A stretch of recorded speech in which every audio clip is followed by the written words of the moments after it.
Alrighty, welcome everyone. We're just waiting for everyone to kind of settle in, get ready for the event. We'll get started in just about a minute. Hunter. Dogs want to start now. Yeah, we have a pre-show of dog noises. If you can guess the dog, win a prize. Two masters are starting a wrestling match. My right.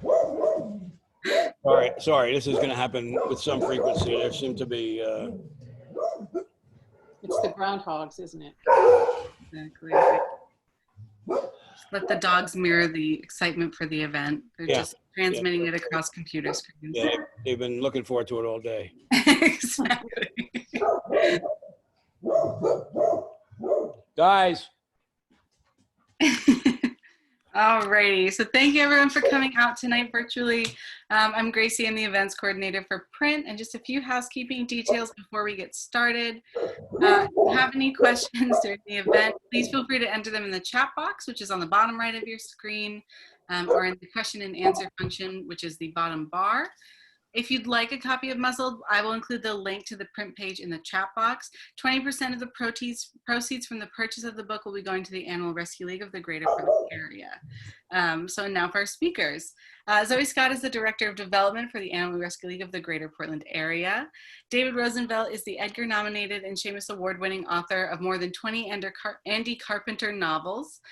He lives with his wife in Maine with an ever-changing pack of rescue dogs. Their epic cross-country move with 25 of these dogs culminating in the creation of the Terra Foundation is chronicled in Dog Tripping. Please join me in virtually welcoming Zoe Scott and David Rosenfelt. Thanks, Gracie. David. Yes, hi, Zoe. Apologize in advance for dog interruptions. It's it's part of the There's one right now. The wah of the meeting. Oh yeah, there's one. Yeah, he's a newfie. So you have some fans joining us possibly, but for people who don't know you, can you give us an idea of how it is you decided to become a mystery writer, a mystery novel writer? Sure. I was most of my adult life, I was a marketing movie executive in Hollywood. And I left to start writing screenplays and TV movies. And then one day I decided I wanted to write a legal drama, and they weren't making them in TV movies. So I wrote a novel, and I sent it to my agent, my film agent. He sent it to a book agent, and they bought it with sequels. So within 7 weeks from the time I started writing the book, I was a paid novelist. And it was such an easy process that I just decided to keep doing it. So I stopped writing screenplays, and I've been writing books ever since. That's great. That will give hope to many, burgeoning mystery writers, I'm sure. I was really lucky. Yeah. So I haven't read your other novels, but this one tends a little bit toward the cinematic. Would you say that's true with most of your books? And does this trace back to your screenwriting career? I don't know if it goes back to my screenwriting career, and I accept that it's cinematic. I don't plan it that way. But if that one is, then they all are. Because they're all, I think there have been like 21 Andy Carpenters now, and they're all, similar in structure.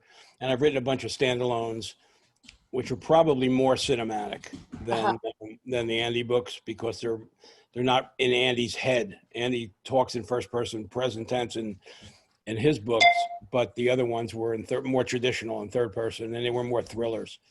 So probably the others are more cinematic. So yeah, Andy has a very distinct voice that I'm sure that carries through, that voice carries through. He's very self-assured, and has he digresses on his, how he thinks about things. Yes, he muses a lot.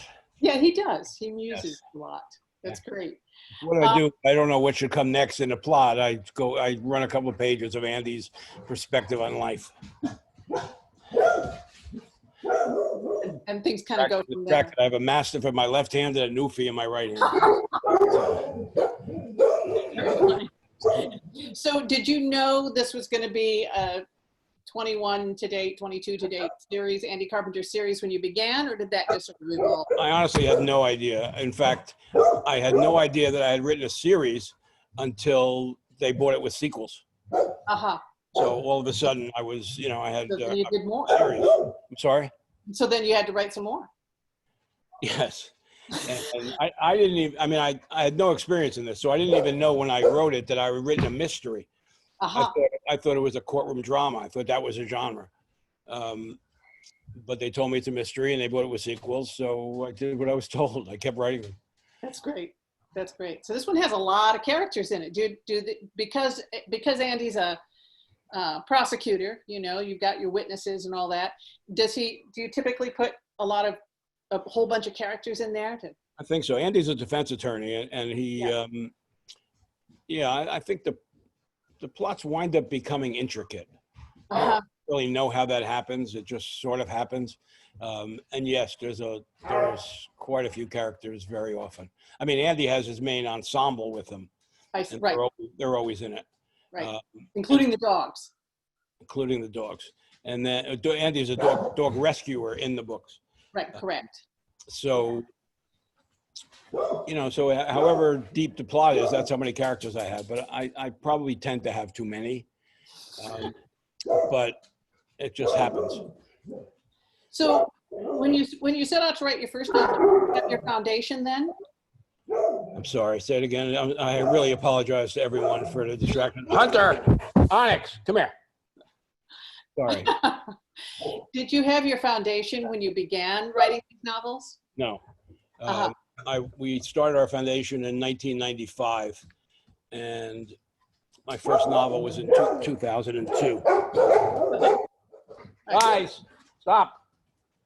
The last 2 nights I did this, and they slept through the whole thing. Tonight, I'm sorry to say, they're active.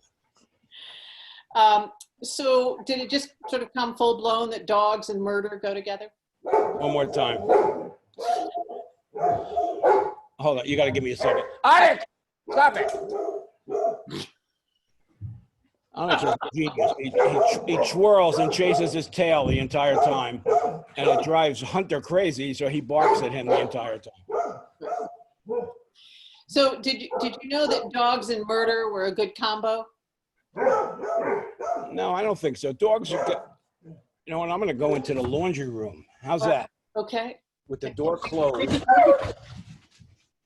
I really am sorry. Anyway, here I am hiding in the laundry room.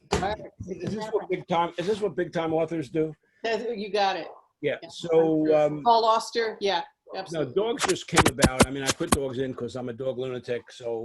And Andy is sort of my alter ego. So I made him a dog lunatic.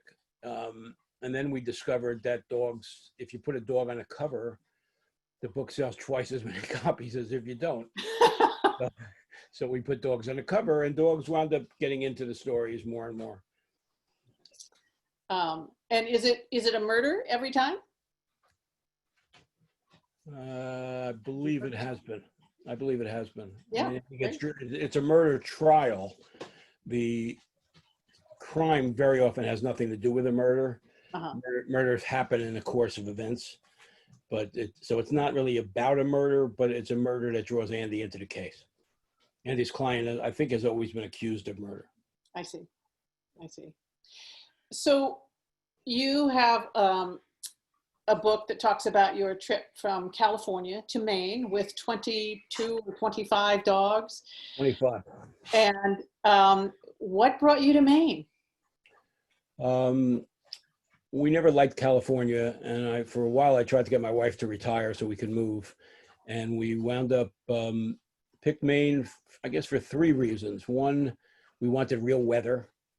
We're from the East Coast, so we want, I'm from New Jersey and New York, and my wife's from Pennsylvania and New York, so we wanted real weather.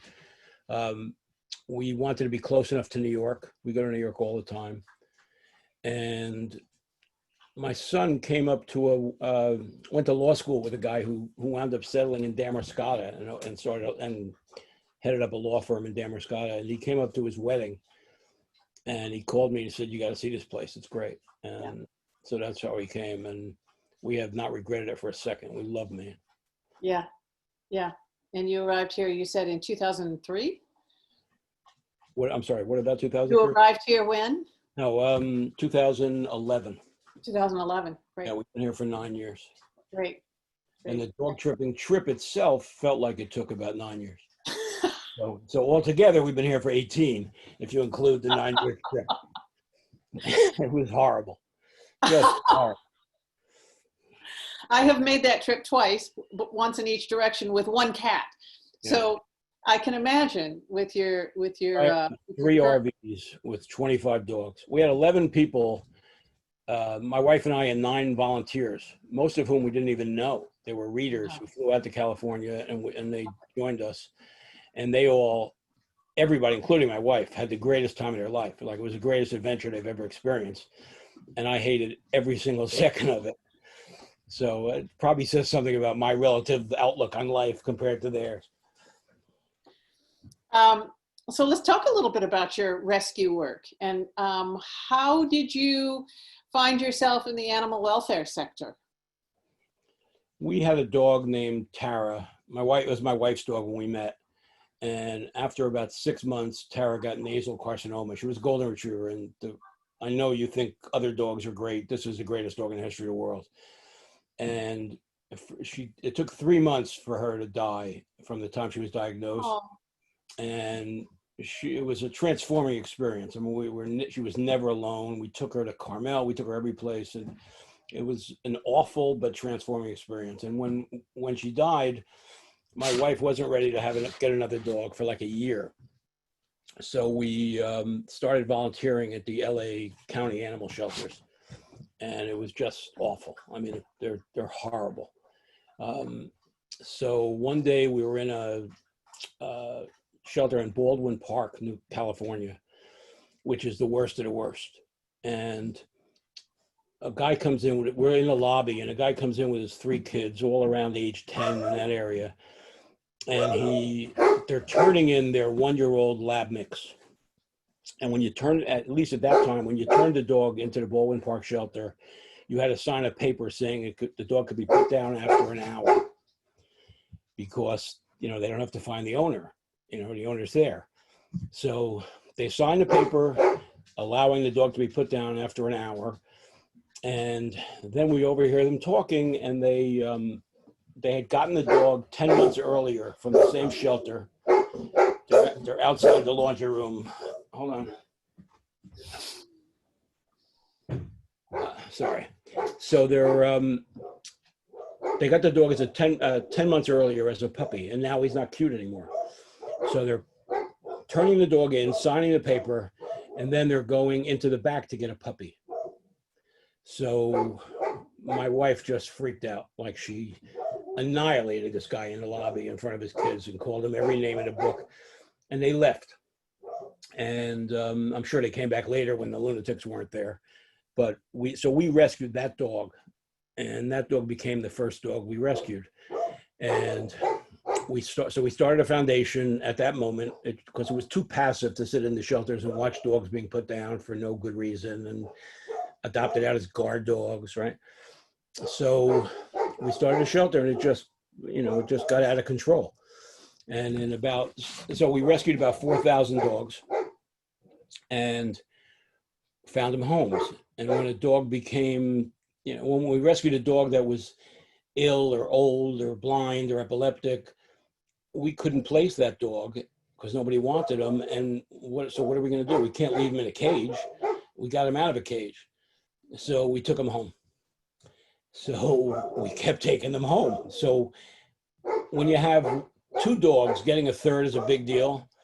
When you have 26 and they call you and they say a golden retriever is going to be put down at 9 o'clock, if you don't get there that morning, you get 27. So that's how it happened. And it's a bizarre lifestyle. I don't recommend it to anyone, but it was and is rewarding. Well, there are a lot of shelters out there that struggle with resources and struggle to be able to achieve their mission and do the work. And the Animal Refuge League of Greater Portland, we work with over 60 transport partners. We bring dogs from Oklahoma and Texas and Georgia and Mississippi and Southern California. because, you know, the people in New England are looking for animals and we're able to help, and we have more resources than some. We partner with all of the shelters in Maine, and help people, you know, help the little shelters that, you know, are struggling. So, you know, I know it's tough for shelters, you know, to be able to help the animals, but you know, it's fantastic the way it works in New England. I mean, yeah. we've gotten dogs from Memphis and Houston. I mean, it's amazing. The transports, the people that do it, it's all fantastic. So But, do you work with any specific shelters? here we get them mostly from the mid coast, Uh-huh. and we've gotten them from Kennebec and Waldo and various places. You know, they call us when they have a dog they absolutely can't place. Right. So would you consider yourself a failed foster family? No. Ah. No. Once and then even before, once we take a dog, it's because they can't be placed. Right. So there's no reason to foster. You know, I mean, it's not So like, you're sort of a sanctuary. yes, that's exactly right. Got it. Yeah. Well, that's great. Or an asylum, whatever word you use. Yeah. Yeah, for the two-legged people, right? Yeah. The two-legged species. Let's see. So you know, pets mean so much to people and to families, and particularly now people have lost jobs. There's some economic disequilibrium. We worry about people thinking that they can't keep their pets, and we really encourage people to find us at the Animal Refuge League rather than just abandoning a pet. And you know, we try and help keep people with their pets. You know, we offer a 7-day-a-week pet food pantry. We offer low-cost spay-neuter and wellness clinics, and do everything we can to, you know, help people stay with their pets, because they're our source of hope and joy, frequently, sometimes the only source. So, you know, I know you have mixed feelings about shelters, but, you know, you don't want people just leaving pets somewhere. So I don't have mixed feelings about shelters at all. I mean, it's when I said that about the LA County shelters are horrible, and they're and it doesn't have to be. LA is not a poor community. These are publicly financed shelters. So it's horrible, but the shelters here have been fantastic. So no, I definitely don't have mixed feelings about shelters. I like shelters when they're no kill, or, you know, when they're really, in LA, the people were well intentioned. They were just overrun. I mean, we would walk into a shelter, and, you know, if we placed 10 dogs in a week, then we would go get 10. Right. And more. And we always had 25 on hand to place. And we go into a shelter, and there's 200-300 dogs in there that are worthy of being taken, right? So we're making like life and death decisions, like which ones we take, which is awful. It is awful. Yeah. But you know, they were 4 and 5 in a run, so it was just terrible out there. Yeah. Yeah, I mean, I think nobody opens a shelter to kill animals. I mean, they open a shelter to save them. So I think the advent of, you know, transport groups and rescue groups and groups like yourself, you know, who can help move animals from shelters that are really overwhelmed is just, you know, really useful and really helpful, and helping everybody save them. Rescue people are amazing. Yeah. I go around the country doing these benefits for them, and it's astounding what they do with nothing, right? I mean, with no resources at all. It's amazing. Yeah, it's all volunteer. Yeah. It's great. It's great. Well, we're happy to have you part of the Maine animal welfare community. And getting back to your writing, if you were to give someone who's thinking about writing a mystery series, what would be your advice? I was asked this last night. If you're saying before they've written it, my advice would be to write it. seriously, that too many people agonize over it and put it in a drawer for 2 years and wish they had finished it and want to someday finish it.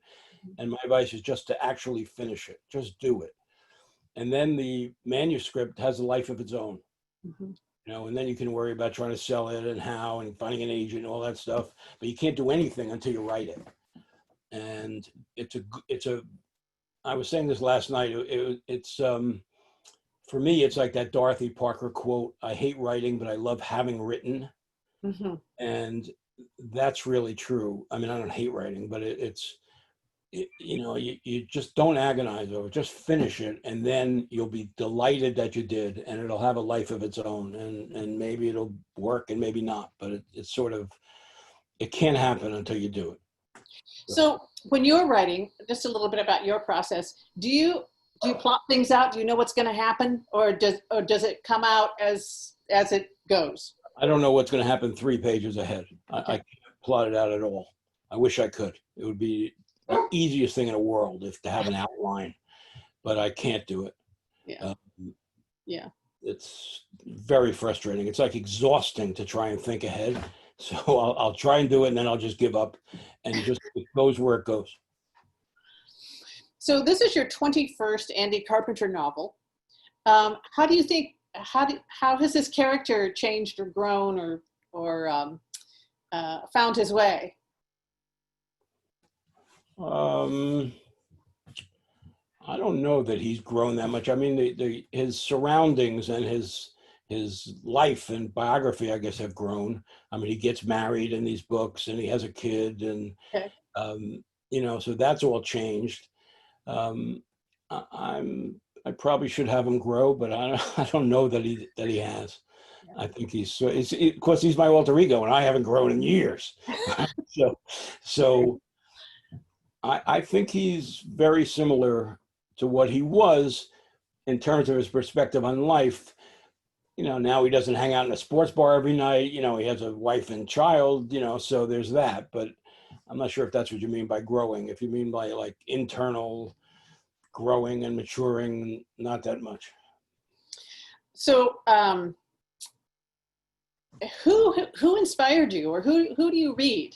Who gets you going? I read very little fiction because I do 3 books a year, so to some degree I'm always writing. Mm-hmm. So if I read another author while I'm writing, I like start to imitate that author, the style, which usually would be a good thing, but so it throws me off. So I read nonfiction. My favorite fiction writers, and the only 2 writers I will stop to read when a book comes out, are Lee Child and Michael Connolly. Yep.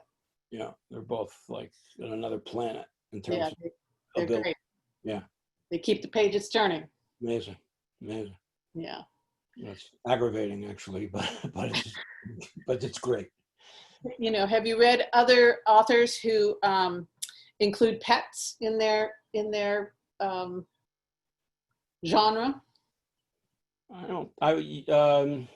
Not as a regular thing. I get, like, agents will send me books with pets in them, you know, to give a blurb for the book jacket. I see. So I occasionally read one. Last year I got one. No, actually it wasn't last year, it was earlier. And I'm always flattered, like, right? So I get this book, and usually, I mean, if I at all like it, I'll give it a blurb. And I'm reading this book, and on page 30, the bad guys are trying to get the protagonist to tell them some information. So to get them to tell him, they're torturing his cat. So there's just no way I could recommend a book to somebody with cat torturing in it, right? Yeah. So I had to pass. So I read some books like that, but I don't think I've read authors who have pets in their book as a regular thing. I think of Rita Mae Brown. She always has Sneaky Pie Brown, her cat, you know, who helps solve the mystery, you know, uncovers a clue by knocking something over with her tail or something. I did a panel with a guy who writes Chet and Bernie mysteries. I forget the name, but apparently they're popular and supposed to be very good, but I haven't read them. Yeah. All right. So this book was available as of Tuesday, is that right? Yes. You can you feel that American culture has changed? just in these 3 days. Really. Absolutely. Yeah, yeah. So, Everybody's smarter now. Yeah. so do you have something in the pipeline? You got another one coming up? Yeah, the next one's finished, and that comes Oh. out. That comes out in October, Great. and that's another Andy Carpenter. Uh-huh. And I'm working now on. I have another series now, and this is going to be the second book in the series, and it comes out in March, and I'm working on that now. Great. So. Great. I think I'm going to invite our host back in and see if we have any questions from anybody. Is there anything you want to tell us, David? No, I'll tell you the story I told you before we came on the air, though. You had asked me if I want to read from my book, and I'll tell you why I never read. When my first book came out, it was called Open and Shut, and we were living in California, and there was to be a book signing at a very prestigious bookstore in Brentwood called Dutton's, which is no longer there, but it was very well known. And they told me to invite family and friends, and I didn't have any friends, so my wife invited her friends. So there were about 50 people there. There were 48 of my wife's friends and like 2 losers who happened to be near the bookstore, I guess, at the time. And I started to read. So they tell me it's a reading. So I quickly pick a scene and I start to read it. And in the book, Andy's a lawyer and his father had been a lawyer. And they go to Yankee Stadium to a game. And it was like a family tradition. And so the scene in Yankee Stadium is a funny scene, right? And like they're betting on every pitch, there's banter back and forth. And at the end of the scene, Andy's father has a heart attack and dies right there at his seat. So I'm reading this, it's about 4 pages, and halfway in, I realize that I'm going to get choked up at the end of the scene when he dies, right? So I spend the next 2 pages internally yelling at myself. You're an idiot. Your father didn't die at Yankee Stadium. You wrote the stupid thing and you didn't get choked up when you wrote it. Why would you possibly get choked up at the end of the scene, right? So it gets to the end, and sure enough, my voice cracks and I'm just about crying. And it was the single most embarrassing moment in my life.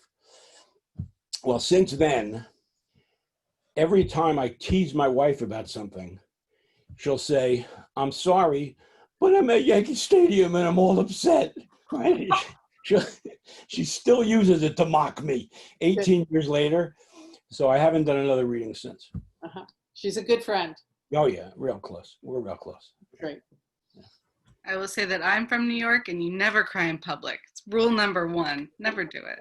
Never do it. Nor am I a Yankee fan. I'm a Yankee hater. And by putting that scene in for the next 18 years, people come up to me at signings who are Yankee fans like we have a kinship. Right? The whole scene was an embarrassment. All right, we have a few audience questions, so I'll just go through those now. First one is, are we ever going to find out Marcus's backstory? Probably not. I give Marcus character traits as we go along. Like at first he was completely, mysterious, and then I made him like classical music. And Andy goes to Vegas with him once, and they all say, "Oh, Mr. Clark," like they know him. So he's obviously goes there all the time. And now I gave him a wife and kid. So I guess I could give him a backstory, but it's sort of not, wouldn't be relevant to whatever the Andy story was, unless Marcus is who he is. If anybody hasn't, for people who haven't read the book, he's sort of like a sidekick to Andy, but he's absolutely superhero in terms of fearlessness and strength, and he protects Andy. So I'd have to make the story about Marcus, and I'm probably not going to do that, but I would never say never. Alrighty. Next audience question is, I've read all of the Andy Carpenter books except the latest. If I remember correctly, Andy has referenced losing cases in the past, but he always wins the current case. Will we ever see him lose a case? He actually has lost. Well, he references it, but I don't name them. But there was one case that he lost, and I think he was representing a son of a mafia guy, and I just don't recall what book it was, but he lost the case. But then he wound up coming back and making up for it by catching the guy doing something else. This book, Muzzled, I won't say what happens, but it's a different ending than any of the other books in terms of the case. Alrighty, this is a comment and a question. Arlene says, I'd like to imagine who would play Marcus in a movie of your books. Is it The Rock? No, I don't know. No, Marcus, I envision Marcus as shorter. I'm not sure if I ever described him in the books, but I envision him as like 5'11" and stocky. So I don't know who that would be. I said this last night, but I was in the movie business for many years. So I interacted with stars and directors and so on. And it was my job to know them all. And now that I'm not doing it anymore, I'm like a dinosaur. I don't know anybody. I don't know any of the current performers. So when people ask me to signing who I want to play Andy if they made a movie, I'm thinking Peter Falk would be good. And unfortunately, he's dead, but that's where my head is at. I have not thought about casting at all. And they talked about Noah Wyle for Andy when it almost got bought as a series once, but I don't know who would play Marcus. I don't know anybody that fits the bill. This is actually a good segue. Speaking about your film background, how does your background in film inform your writing today? I don't think it does at all. My background in film was, most of the time I was spent as, I was head of marketing for TriStar Pictures and I was executive VP at MGM. So, you know, when it came to that, I wasn't writing. So I didn't learn anything about the craft then. And then when I wrote movies and TV movies, it's a very different writing way to write. When you write a screenplay, every page is supposed to advance the story, and it's just not that way in novels. Novels are a whole different discipline, and I like novels much more. I mean, for me, it's a much easier process. It's more satisfying. You deal with smarter people.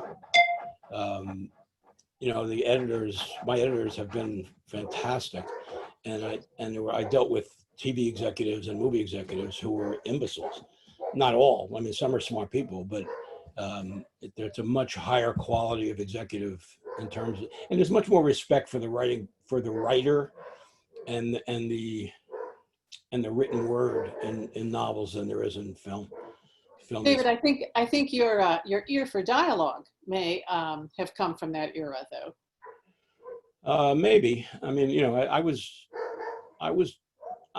dialogue is probably my strength, and that was true in screenwriting also. And I can't imagine what's going on out there. Can you hear what's going on? I mean, I don't feel that mature, huddled in the laundry room. You know, is this what Stephen King does? Does he go hide in the laundry room? Yeah. We have just a few more. Someone wanted to ask, is Laurie based on Debbie? No. None of the characters in the book are based on anybody that I know, except Andy and I are very similar in everything except our biography. I mean, we grew up in the same place, but you know, he's a lawyer and so on, and I'm not. But we have the same perspective on life, and I said this recently, but when 2012, when I wrote Dog Tripping is written in first person present tense, or first person anyway, and it's me talking. And I wrote it back to back with an Andy book. I think it was called Unleashed. And I literally finished one and started the other. And I don't remember in which order, but I was amazed at how similar the voice was, how similar my voice was to Andy's. And so writing Andy is a piece of cake for me. Plus it's my voice, and what Andy believes, I believe, right? So it's very easy. But no, in terms of the other characters, nobody's based on anybody I know. Who is the most difficult character to write? In the Andy books,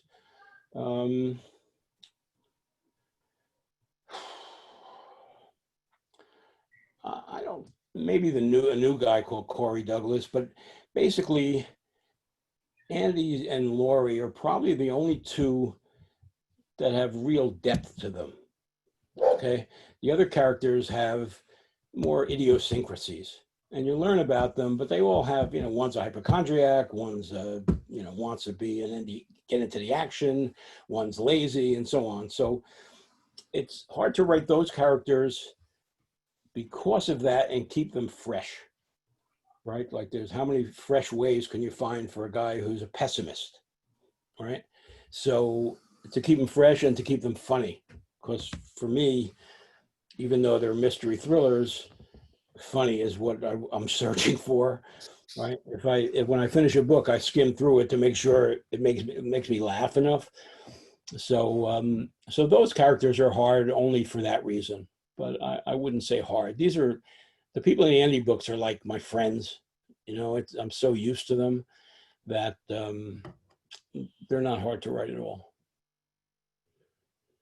All right, and I have our last question, comes with a comment. So thank you for always keeping the animals and dogs safe in your stories.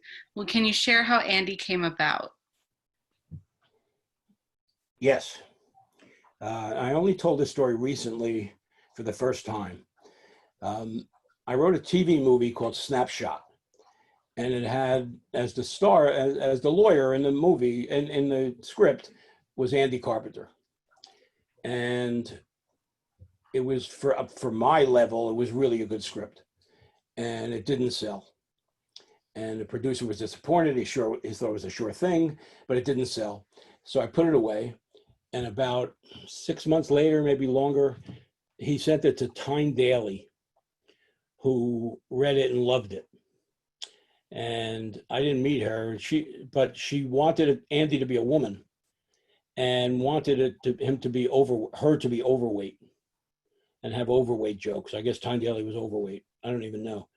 So I did it. I made it Andrea Carpenter, and I had overweight jokes. And everybody was sure it was going to sell, and it didn't sell. So it went back in the drawer. And about a year later, Cheryl Ladd read it and loved it. And I met with her, and she wanted, of course, to be Andrea Carpenter, and she just wanted me to take out the fat jokes. And then it was a go. So I did, and it didn't sell again. So it went back into the drawer. And about a year later, I decided I wanted to write a courtroom drama, another courtroom drama, and they weren't making them in TV movies. So I took it out. So I wanted to write a novel, so I took it out of the drawer, and that became the basis for Open and Shut. I changed the title because Snapshot wasn't too lucky at this point. So I made it Open and Shut. And I changed the story some, but basically it was the same. And Andy and Lori were both in it, and I'm sure I added some characters. So that's how Andy came about. So had the networks bought it with Tyne Daly or Cheryl Ladd, wouldn't have happened. Oh. In fact, I'd be mocked today for making fat jokes, right? For body shaming. All worked out in the end. Here's one sort of amusing story. A couple of years ago, a woman wrote to me, and apparently in one of the books, and I didn't remember this, in one of the books, Andy is on a plane in coach, sitting on the aisle, and he's watching people coming down the aisle, and he's hoping that an overweight person doesn't sit next to him, right? Because they're crowded seats. So this woman writes to me, and she says, and she's offended. I shouldn't be making jokes about overweight people. So I wrote back sympathetically, I'm sorry, I didn't realize it, I'm sorry. She writes back to me, never mind, I saw your book jacket picture, you're one of us, right? She totally nailed me, The best fan letter ever received. That was really good. I really admired her for that. All right, well, that's the end of our audience questions. Is there anything else either of you would like to add before we wrap up tonight? Oh, I'm very grateful, David. Thank you for this opportunity and for offering sales of your book, a portion of your sales of your book to the Animal Refuge League. That's, we appreciate our friends, and so do our four-legged friends there at the shelter. Okay, well, thanks. I enjoyed. All right. Thanks so much, everyone, for tuning in. This is up on Facebook in case you want to revisit, and have a fantastic evening. Thanks. Sure. Goodbye. Bye-bye.